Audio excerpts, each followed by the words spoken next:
બધાના મસ્ત અને મજામાં છો ગાઈસ. તો સરસ મજાનું મોર્નિંગ થઈ ગયું ગાઈસ. વાગી ગયા છું 9. ફ્રેશ થઈ ગયા છીએ. હવે જવાનું એક્સરસાઇઝ કરવા ગઈશ. જો ફોનમાં ચાર્જર નથી ને પાવર બેગમાં ચાર્જર લોચા છે લોચા. તો કંઈ નહીં, ચાલો ગાઈસ રેડી થઈ ગયા ને એક્સરસાઇઝ કરવા જવાનું. અને ઘણા બધાના યાર સ્ટોરી મૂકીને મેં ઇન્સ્ટા પર મિનિમમ 100 થી 150 મેસેજ આવી ગયા મારા. સુધી તમે વેટ લોસ કેવી રીતે કર્યો, મેડિસિન લ્યો છો કે શું કર્યું, એક્સરસાઇઝ કર્યું, ડાયટ કંટ્રોલ કરીશું. તો ભાઈ મેં 5 મહિનાથી કંઈ અનાજ જ નથી ખાધું, ઓનલી ફોર ડાયટ, અને બહારનું પણ નથી ખાધું. ત્યારે વેટ લોસ થયો. અને એક્સરસાઇઝ ડેઈલી કરું, એવું બધું કરવું પડે ગાઈસ. બહારનું ખાઈએ એમ તો કાંઈ ન થાય. મેં જ્યારે ને મારા શરીરની કોઈ મતલબ મને ઘણા બધા કે ગયા તાર વેટ લોસ કરા આમ તેમ, મેં કોઈનું માઇન્ડ ઉપર ન લીધું. ખાવું પડશે, ખાવું છે ને ખાશ, બસ એ જ રાખ્યું. પણ ખુદને એમ કીધું કે નહીં, હવે કંઈક કરવું પછી થાય. એટલે આપણા મનથી થવું જોઈએ. આપણે હું એમ કહું, ઘણા બધાને ડીએમ આવતા હોય તો કે દિલ કયો પ્લીઝ આમ, તો હું એમ કહું કે તમે ખાવામાં કંટ્રોલ કરો, આ એક્સરસાઇઝ. પણ હું કહું ને તમે કરો એમ નહીં. તમારા મનથી જ્યારે તમને થશે ને ત્યારે જ તમે કરશો. મારું તો અહીંયા તમને બતાવતું હોય ને તમારું ટાઈમ ટેબલ છે. મેં એ ટાઈમ ટેબલ પહેલાં બનાવ્યું હતું, પછી મેં મારું જે રૂટીન જે શું કરું શું નહીં એ પછી મેં સ્ટાર્ટ કર્યું હતું.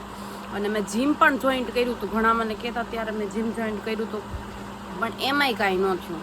જીવ તો ખાવામાં જ હતો, તો જીમનું કાંઈ લાગે વળગે નહીં. ગમે એટલી જીમમાં મહેનત કરું, પણ જમવામાં હું જે જમતી હોય, બહારનું ખાતી હોય તો એ કંઈ અસર ન કરે. એટલે પહેલાં મેં જમવામાં કંટ્રોલ કર્યું, પછી એક્સરસાઇઝ ચાલુ કરી. એવી રીતે ધીમે ધીમે મારું weight loss 12 kilo weight loss થયું છે. અને હજી કરું છું. 50 કરવાનું છે ગાઈઝ. 58 થઈ ગયું છે, 72 હતું. તો કાંઈ નહીં ગાઈઝ, મહેનત કરતા રહેજો એટલે થઈ જશે. અને ઘણા બધાના ડીએમ આવે, અને ઘણા બધા સારું કે ઘણા બધા ખરાબ કે આમ વળી વાલા જાડી હતી તો એમ કે જાડી છો નામ છે ને તેમ છે ને, પતલી થાય ને પતલી થાય તો કે ના ના પહેલાં જાડી હતી એ જ સારી લાગતી. એટલે પબ્લિક જે કહેતા હોય ને એને કહેવા દેવાનું. આપણે કોઈનું મગજમાં નહીં લેવાનું. આપણે શું કરવું એ આપણે જોવાનું હોય, બરાબર.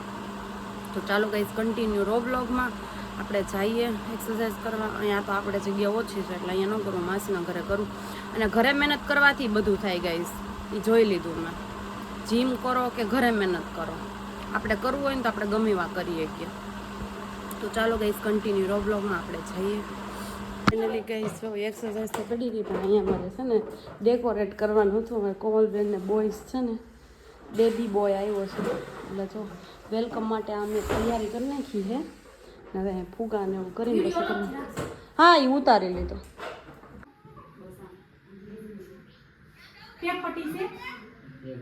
ગાઈઝ ઘણી બધી મહેનત બાદ જો કેટલું મસ્ત ડેકોરેટ થઈ ગયું છે. હાલ હવે એ બાપા લે બહુ રો મેડમ ગુગાભાઈ રોવે રોવે છે બહુ ગાઈઝ. ટર્નિંગ આ બધું અपुન ને કિયા, मैंने किया है गाइस. देखो कैसा लगा आपको ये बताना. અહીંયા છે ને અહીંયા લોકો પોગી ગયા હતા ને એટલે આ ગડબડ થઈ ગઈ ને આ આરતી ની આને ખબર નથી પડતી છે ગાઈસ. જો આ ભાઈ રોવે છે બહુ. આવ્યા ચારના એ ચગુ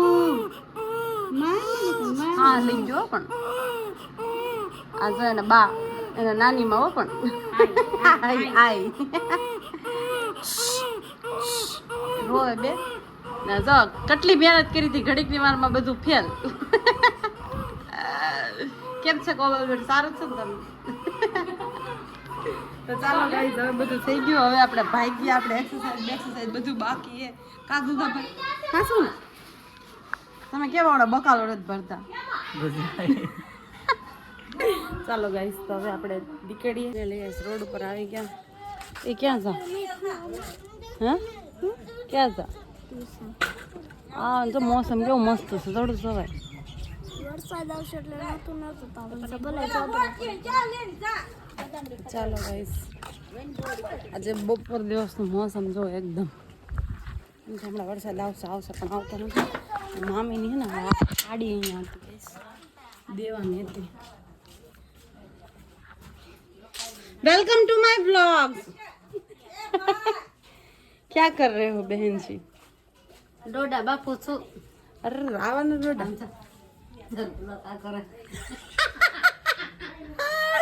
તારી હાડી ને ઓલું ટોપ મૂકું ડિમ્પલ નું હો. જો ગાઈસ મારે પાવર બેગ હારે લઈને ફરવું પડે કારણ કે હે ને થાતું નહીં.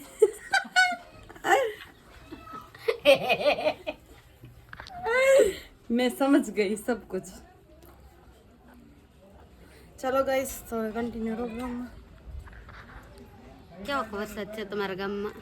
અમારા ગામમાં તો કાંઈ નથી એમ કે આ હમા હવાર દિનો રમાડે હે ગાઈસ આવતો નથી કઈ. ચોકલેટ આપે ચોકલેટ. ઘડીક તો મોસમ થઈ જાય કે છે ને હમણાં તૂટી જ પડશે વાવાઝોડું આવી જાય પણ કાંઈ થતું નથી. તો વાટ જઈને બેઠા મારી પ્રીતિબેન ને હરાય બહુ નીકળેલી છે. દરિયે જા તો ભેગું નતું ગાઈસ આમ તો બહુ નીકળી બે તારા ઓલામાં પોસ્ટમાં કોમેન્ટ કરી બેન પેલા કપારે અરે પાવડર લગાડો.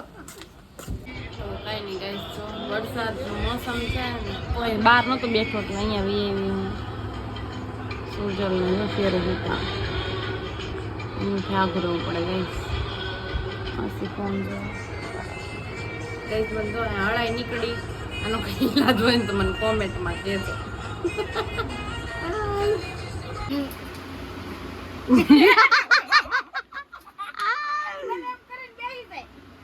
તમારે તો બધું ઈ જ કરાવું. તમારો ફોન નથી જોતો. આ વિડીયો બનાવ્યા હશે ગાઈસ જો અને મારા ઘરે ખોટી ફાલતુ વાતો કરે છે આ બેન. और मेरी मम्मी किसका लौट है मम्मा? मैदा का पूरी बना रही है मेरी मम्मी. પ્રીતિ ડાયટિંગ ઉપર છે ને એટલે ए डाइटिंग में पूरी न होए સામે ના લોટની પૂરી છે તમે તો કોઈ દી જઈ નહીં હોય.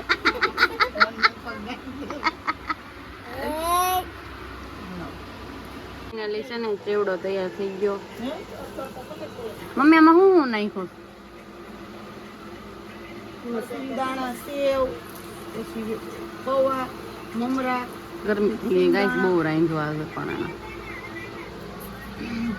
ફાઇનલી ગાઈસ જો અત્યારે ક્યાં જવાનું છે?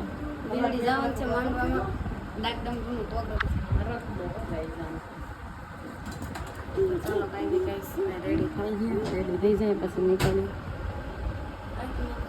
ગાઈસ મસ્ત આવી ગયા. ગાઈસ આ વખતે આપણો લીંડી નથી આવતો.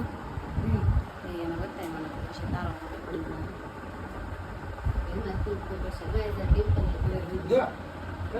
ફાઇનલી ગાઈસ તૈયાર થઈ ગયા અને આ બેનને બહુ વાર લાગી અંદર આમ કંઈ દેખાય નહીં કોઈને ડાસ. ચાલો હવે નીકળીએ. ચાલો ગાઈસ કેટલું મેકઅપ કર્યું તો એક જરીકે ન હોય ગમે એમ દેખાડ મોટા સ્કીલ વાળા છે.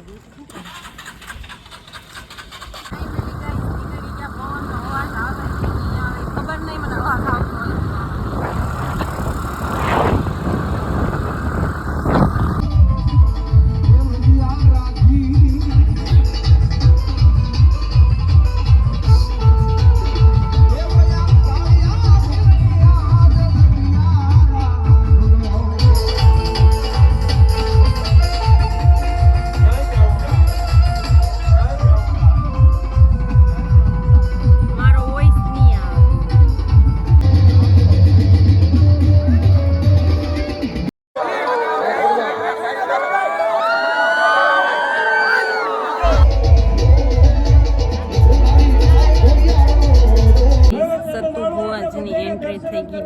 પબ્લિક વાત જ પૂછવામાં દર્શન ન થયા પણ હવે આવશે હમણાં સ્ટેજ ઉપર ત્યારે દર્શન થઈ જાય. ડિમ્પલ ક્લોઝ થી એ અત્યારના પપ્પા પાસે એટલે અહીંયા તમને દેખાતો નતો તમને દેખાય એટલે બતાવ્યું.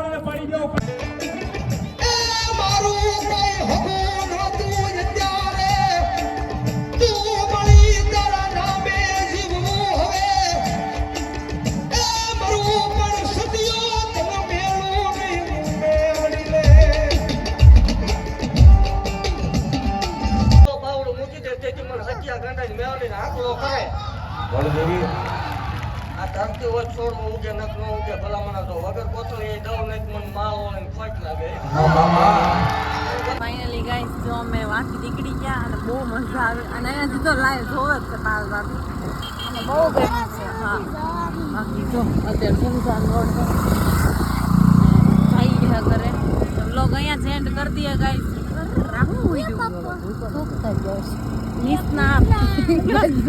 નિસ્ના પેટનો ભલે બ્લોગ ચાલુ. આંખમાં એવું ઉડ્યું ગાઈસ, આવા જ અમુક દુખાટિયા. ચાલો ગાઈસ અહીંયા બ્લોગ એન્ડ કરી દો, કારણ કે પછી સ્ટોરેજ પ્રોબ્લેમ આવી જાય. આજનો બ્લોગ કેવો લાગે છે કોમેન્ટ બોક્સમાં કહી દેજો. લાઈક શેર સબસ્ક્રાઇબ કરવાનું ભૂલતા નહીં. બાય.